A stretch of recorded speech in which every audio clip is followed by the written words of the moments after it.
ఓం సదాశివసమారంభాం వ్యాసశంకరమధ్యమాం అస్మదాచార్యపర్యంతాం వందే గురుపరంపరాం. జ్యోతిషశాస్త్రాన్ని భావితరాల వారికి ప్రసాదించిన ఋషుల యొక్క పాదపద్మాలకి నమస్కారం చేసుకుంటూ, అలాగే నాకు ఈ జ్యోతిష విద్యను నేర్పిన గురువర్యులు జ్యోతిష బ్రహ్మ కీర్తిశేషులు శ్రీ ఈరంకి సూర్యనారాయణమూర్తి గారు, సూర్యశ్రీ దైవజ్ఞ గారి యొక్క పాదపద్మాలకి నమస్కారం చేసుకుంటూ, ఓం శ్రీ మహాగణాధిపతి నమః, శ్రీ గురుభ్యో నమః, హరి ఓం. వీక్షకులందరికీ నమస్కారం. ఏప్రిల్ నెల 28వ తారీఖు లగాయతు మే నెల 4వ తారీఖు వరకు ఉండేటువంటి గ్రహగతుల ఆధారంగా ద్వాదశ రాశుల వారికి ఈ వారం ఏ విధమైనటువంటి శుభాశుభ ఫలితాలు కలగబోతూ ఉన్నాయో ఈ కార్యక్రమం ద్వారా తెలుసుకుందాం. అందులో భాగంగా ఈ వారం ఉండేటువంటి గ్రహగతులను గమనిద్దాం. ఈ వారంలో మేష రాశి యందు రవిగ్రహం శుక్రగ్రహాల తాలూకు సంచారం కనబడుతూ ఉన్నది.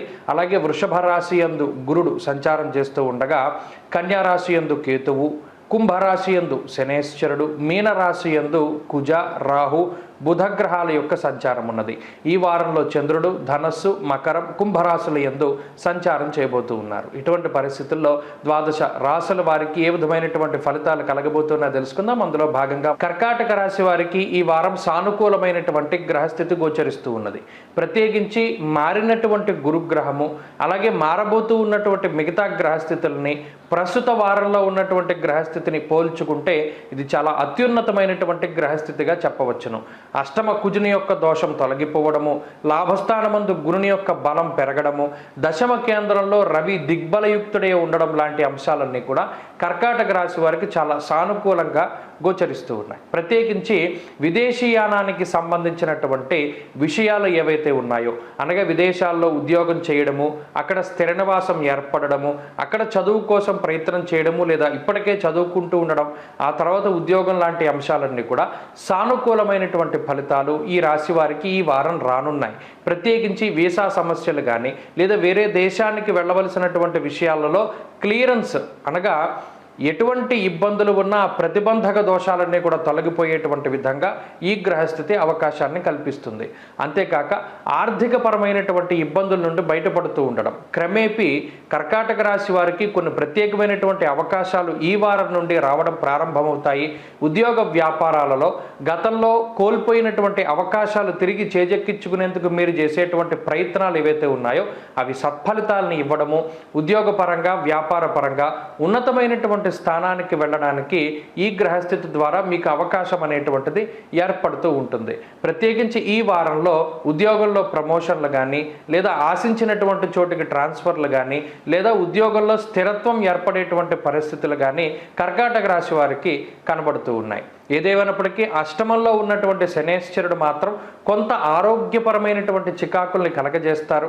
అలాగే స్థాన మార్పుకి కూడా ఈ వారం అవకాశం ఉంటుంది. కాబట్టి ఈ విషయాన్ని దృష్టిలో పెట్టుకోవాలి.